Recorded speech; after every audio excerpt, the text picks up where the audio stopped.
Assalamualaikum warahmatullahi wabarakatuh. Selamat datang kembali di channel Pixie Cerita Horor.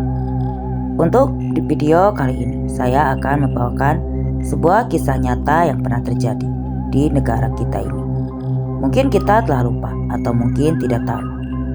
Dan sayangnya, peristiwa yang penuh pelajaran ini sama sekali tidak tercatat di dalam sejarah di negara kita. Dan untuk seperti apa kisah lengkapnya, mari kita masuk ke ceritanya. Inilah kisah tentang Dukuh Lagedang yang masuk dalam wilayah Banjarnegara, Jawa Tengah. Kejadian ini terjadi pada tahun 1955. Pada saat itu, Dukuh atau Desa Lagetang yang terletak di Desa Pekasiran, Kecamatan Batur, Banjarnegara, merupakan sebuah dukuh yang makmur.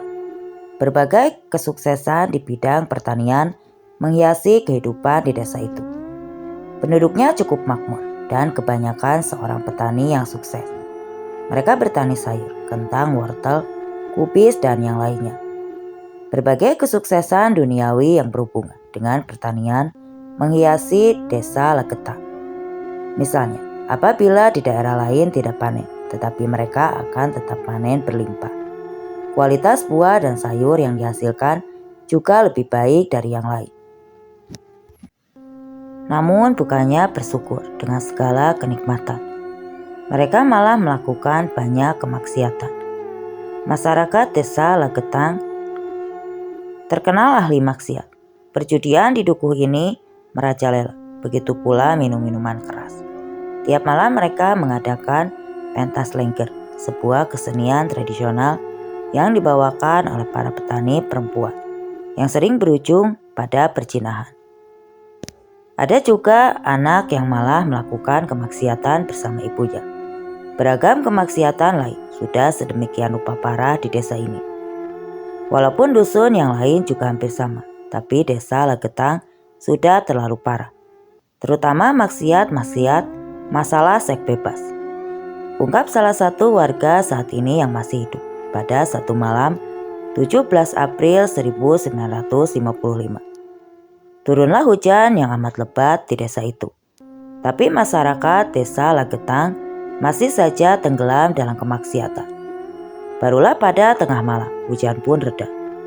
Tiba-tiba terdengar suara keras seperti sebuah bom besar dijatuhkan di sana, atau seperti suara benda yang teramat berat jatuh. Suara itu terdengar sampai ke desa-desa tetangga. Namun malam itu tidak ada satupun yang berani keluar. Karena selain suasana yang sangat gelap, jalan pun juga sangat licin. Hingga pada akhirnya, masyarakat yang ada di sekitar Desa Lagetang yang penasaran dengan suara yang amat keras itu. Barulah mereka keluar dan ingin memeriksa bunyi apakah itu yang terdengar amat memekakan telinga tadi malam. Mereka sangat kaget ketika dari kejauhan terlihat puncak gunung Pangamun-ngamun sudah terbelah.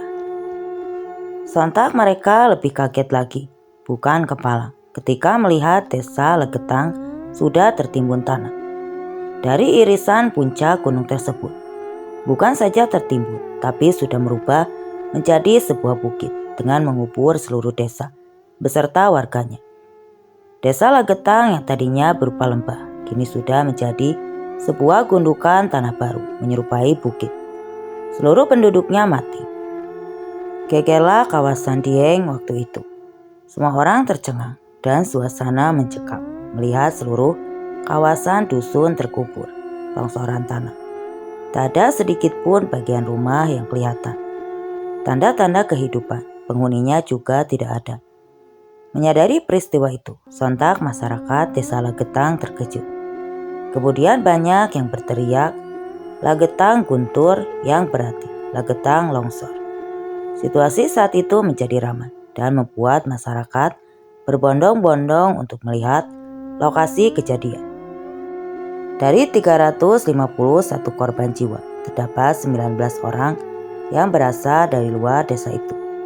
Sementara itu masih ada 2 orang warga asli Lagetang yang selamat dari bencana tersebut.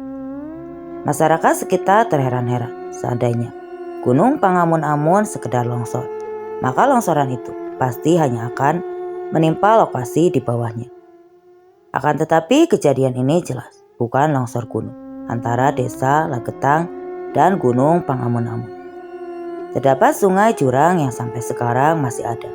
Namun sungai dan jurang itu sama sekali tidak terkena longsoran. Jadi kesimpulannya, potongan gunung tadi malam seakan terangkat dan jatuh menimpa desa Lagetang. Gejala lereng gunung akan longsor sebenarnya sudah diketahui 70 hari sebelum kejadian. Para pencari rumput, pakan ternak dan kayu bakar melihat ada retakan memanjang dan cukup dalam di tempat itu. Tapi tanda-tanda itu tidak membuat warga waspada. Meski sering jadi bahan obrolan di Lagetang, orang baru menghubung-hubungkan soal retakan itu setelah terjadinya longsor.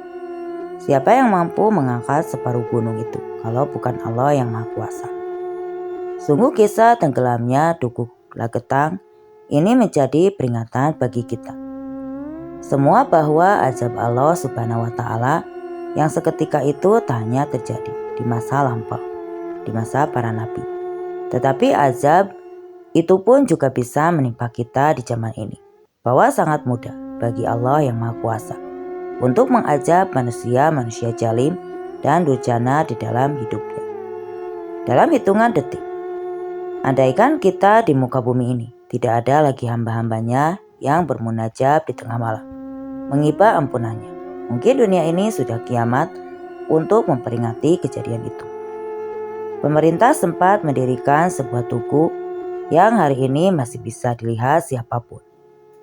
Di tugu itu tertulis dengan plat logam tugu, peringatan atas tewasnya 332 orang penduduk Dukuh Lagetang, serta 19 orang tamu dari lain-lain desa sebagai akibat longsoran Gunung Pangamun-Amun.